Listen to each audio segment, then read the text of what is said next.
Jantung gue mau copot rasanya, Nat, kata Dava menyadarkan tubuhnya pada tubuh tegap Nathan. Nathan hanya tersenyum dingin sambil melihat ke arah Senja. Wanita tomboy itu tersenyum manis sampai matanya hampir tenggelam. Senyum yang tidak dipaksakan dan sangat tulus. Entah saja Dava langsung lemas.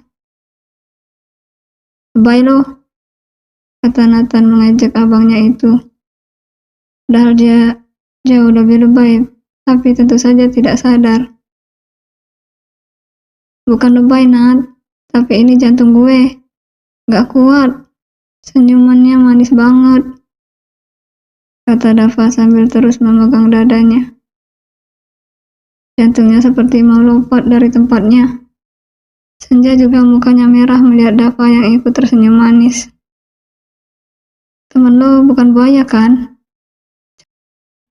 Cowok ganteng sama kaya biasanya suka mainin hati cewek," kata Matahari mengelus rambut Senja.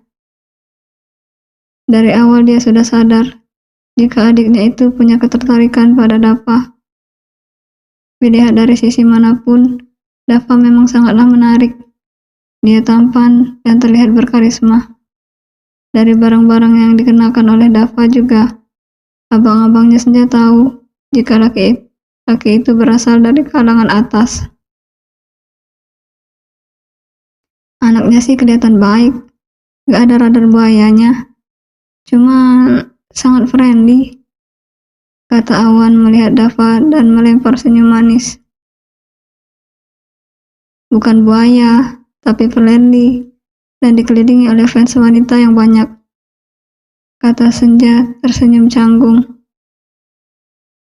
Kalau saudara sih bukan buaya dan bucin, tapi udah ada yang punya, kata Fajar ikut nimbrung. Semua abang Senja mengangguk setuju. Semuanya tahu jika dua orang itu laki-laki baik, namun dengan tantangan tersendiri. "Senja, nanti Dava katanya mau telepon," kata Nathan yang tidak jauh dari mereka. Wajah Dava maupun Senja langsung sama-sama merah. "Ditunggu," kata Awan, membuat wajah kedua orang itu tambah merah. Sepertinya sudah ada restu, tapi dua sejolinya masih malu-malu. Biasanya tidak tahu malu, sekarang malah kayak putri malu. Disentuh sedikit langsung layu. "Pulang deh, gue capek lihat kucing garong. Pura-pura malu tapi aslinya malu-maluin," kata Nathan melepaskan rangkulan Dava dan berdalih memeluk Natalia. Kucing garong yang menyembunyikan taringnya atau emang gak punya taring? Natalia ikut membuli Dava. "Kalian emang jodoh, sama-sama suka gue kalau susah. Gak heran sih, jodoh cerminan diri," kata Dava tidak mau kalah. "Coba lihat, Ai. Ah, pantas. Gue dapat yang cakep banget. Gue gak kalah cakep sih. Baik dan pengertian lagi," kata Nathan, lalu mengecup bibir Natalia tanpa malu. "Duh, cakepnya istri gue. Anak gue juga pasti cakep banget." Nathan melanjutkan dan mengusap rambut Natalia. Dava hanya memutar bola matanya malas. Nathan si bucin yang dingin, namun sudah menemukan orang yang bisa mencairkan kebekuannya. "Mual gue mau pulang aja deh," kata Dava, tiba-tiba iri dan kepingin bucin juga. Padahal dulu dia berniat menjomblo saja, karena mengira semua wanita itu ribet. Namun setelah dekat dengan Senja, Dava sadar jika tidak semua wanita sama, banyak yang unik juga. Cinta memang bisa merubah segalanya. Satu lagi bisa jadi lebih bodoh juga. Buktinya Dava dan Nathan yang kalau berurusan dengan cinta, jadi tidak bisa berpikiran dengan jelas. Benar-benar sedang jatuh cinta, kata Natalia melihat kepergian Dava. Kayaknya sih, tapi jalannya masih panjang. Cowok kalau jatuh cinta kayak gitu ya. Kayak gimana? Rada aneh dan imut, kata Natalia. Nathan jadi teringat diri sendiri. Waktu dia sadar kalau dia jatuh cinta pada Natalia, dia juga jadi aneh. Dia tersenyum sepanjang waktu saat sedang sendirian. Kalau di depan orang lain sih, sok cuek dan dingin. Tapi saat sendirian, dia tidak berhenti tersenyum sambil memikirkan Natalia. Dia ingat saat mereka di sekolah, ada laki-laki yang mendekati Natalia. Darahnya rasanya jadi mendidih. Dia ingin mengajak laki-laki itu berkelahi. Kurang lebih kayak gitu sih, kata Nathan tersenyum malu. Wajah memerah, bahkan menjalar sampai ke kupingnya. Lo juga sama dong. Waktu itu, gimana caranya lo nutupin? Jangan lihat mata lo. Kalau lihat, udah buyar semuanya, kata Nathan sambil menggaruk tengkuknya yang tidak gatal. Setelah itu dia langsung merangkul Natalia dan mengajak istrinya pulang. Nat, kayaknya gue lapar deh. Makan dulu yuk. Mau makan apa? Mau makan ayam bakar nggak? Biar berhenti di depan. Kebetulan ada yang enak. Boleh sih. Sejak hamil gue jadi mudah lapar. Ya nggak apa-apa. Makan yang banyak. Biar lo dan anak kita sehat. Kalau gue jadi gendut, gak apa-apa kan? Gak apa-apa.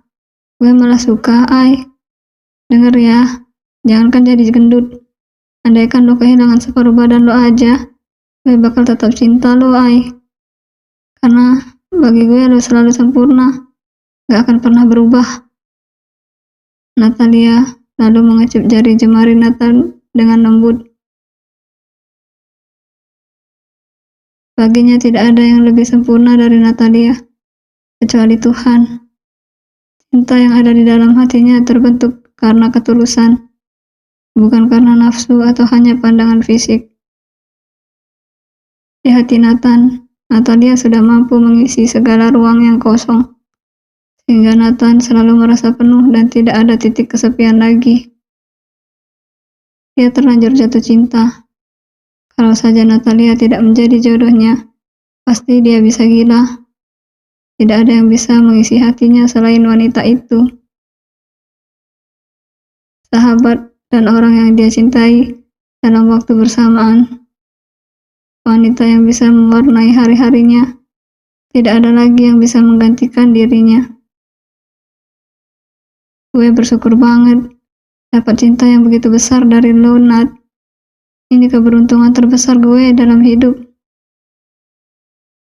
Lo juga keberuntungan terbesar gue dalam hidup gue, Ay.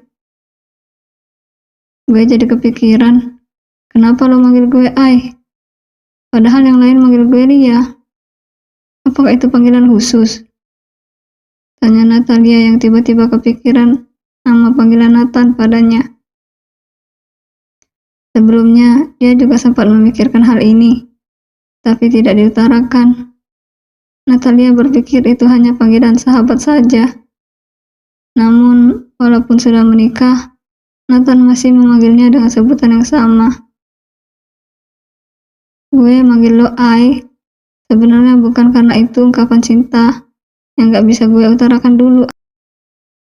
Ai dalam bahasa Jepang artinya cinta. Jadi selama ini, setiap kali gue memanggil lo, gue sedang mengungkapkan perasaan cinta gue, kata Nathan dengan senyum tulus. Jadi selama ini Nathan sudah menikah, mengungkapkan perasaannya secara tidak langsung, dan Natalia sama sekali tidak sadar. Maaf, gue gak peka. Gak apa-apa, Ai. Salah gue yang gak to the point.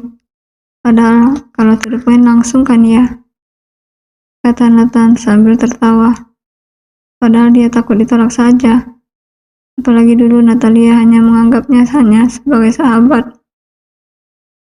Akhirnya, setelah mengendarai mobil sekitar 15 menit, Nathan berhenti di sebuah restoran. Dua pasangan itu turun dan langsung memesan makanan. Nathan dan Natalia memesan menu yang sama. Si Dava nggak ikut kah? Tanya Natalia sambil menyuapkan nasi ke dalam mulutnya. Nathan menggeleng. Sepertinya saudara kembarnya langsung pulang ke rumah. Mungkin sekarang sedang bingung harus menelpon Senja atau tidak. Sedang bucin mungkin, tapi nggak tahu mulai dari mana. Nathan dan Natalia langsung tertawa. Seperti tebakan mereka, Dava sedang merebahkan dirinya di atas ranjang, sambil terus memandangi handphonenya. Mengacak-ngacak rambutnya beberapa kali. Kemudian dia memutar ponselnya dengan pelan. Harus ngomong apa gue? Katanya mengacak-ngacak rambutnya lagi. Harusnya kita bantuin gak sih? Tanya Natalia saat melihat Nathan yang sedang memisahkan ayam dari tulangnya. Kemudian meletakkan di piring Natalia. Gue juga bingung mau bantuin gimana. Dia aja masih maju mundur. Kayaknya kalau nggak ada saingan, nggak gerak sih, Dava. Senja tipe orang yang friendly dan punya banyak teman laki-laki. Kalau Dava nggak gerak-gerak, keburu nyaman Senja dengan status pertemanan mereka. Bener juga, kalau udah nyaman dengan pertemanan, bisa-bisa Dava nggak bisa jadiin Senja pacar. Karena wanita itu lebih takut kehilangan kenyamanan yang ada. Kalau memulai hubungan yang spesial, takut kenyamanan yang udah terjalin hilang begitu saja. Nathan mengangguk-angguk. Pantesan Natalia selama ini tidak melirik dirinya. Tapi untung saja jodoh. Dan untung saja Dava membantu dirinya. Kayaknya kita juga harus bantu Dava, kata Nathan. Dia tidak ingin abangnya yang menyebalkan patah hati.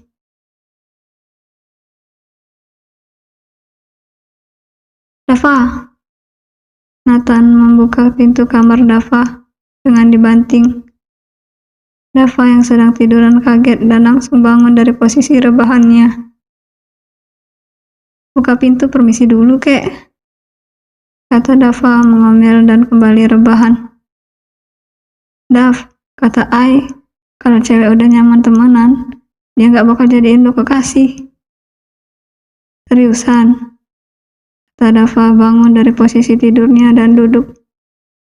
Nathan juga duduk di kasur Dava. Kedua saudara kembar itu saling menatap satu sama lain. Jujur deh, lo suka kan sama Senja? Kalau nggak jujur, gue lempar lo dari jendela kamar ini, kata Nathan mengancam. Bulu kuduk Dava langsung berdiri mendengar ancaman Nathan. Mau tidak mau dia langsung mengangguk pelan. Gue suka dia, tapi gue bingung gimana cara ngungkapin. Gue juga gak yakin kalau Senja suka gue. Sikapnya kayak biasa aja ke gue. Intinya lo suka. Urusan Senja suka lo atau enggak, kita urus nanti. Sejak kapan lo suka dia? Dua saudara kembar yang biasanya tidak pernah akur, mulai bicara dari hati ke hati. Kalau urusan cinta, mereka saling mendukung. Sejak gue kerja sama dia, gue mulai sadar kalau nggak sama cewek sama. Cewek itu beragam juga. Nathan jadi geli melihat senyum Dava. Aneh juga orang yang sedang jatuh cinta. Bikin mual dan enak banget. Senja itu beda dari yang lain. Dia suka senyum, ramah, dan gak coba narik perhatian gue. Dia bersifat alami di depan gue. Gak mengada-ngada. Nathan jadi teringat kenapa dia suka Natalia. Gadis itu juga selalu bersifat apa adanya, walaupun sedikit tertutup untuk urusan pribadi. Gadis kuat yang selalu menyembunyikan segala lukanya. Dia terlihat baik-baik saja, walaupun banyak tekanan dan penderitaan. Seringkali senyumnya indah, tapi tidak ada pancaran kebahagiaan. Dia juga tidak mudah membuka hatinya untuk orang lain. Padahal banyak cewek di sekeliling gue, tapi nggak ada yang mampu bikin gue jatuh cinta. Gue merasa biasa aja. Kalau gitu, lo tinggal tembak senja, kata Nathan dengan santainya. Dava melirik Nathan dengan sinis. Ingin rasanya dia memukul kepala Nathan, tapi takut dilempar keluar kamar lewat jendela. Untuk urusan fisik, Nathan lebih unggul soalnya. Bisa habis dia babak belur dihajar Nathan. Lo ngelawak ya kampret. Lo aja gak berani nembak Natalia, padahal udah suka bertahun-tahun. Gue bukan gak berani, cuman menjaga hubungan persahabatan kami aja. Alah, pakai alasan lagi. Pasti tahu. Gak gue tembak, tapi langsung gue nikahin. Kurang gentle apa gue? Lo cuma hoki aja. Kalau gue gak ada rencana, lo bakal gagal dulu. Gue berhasil kok.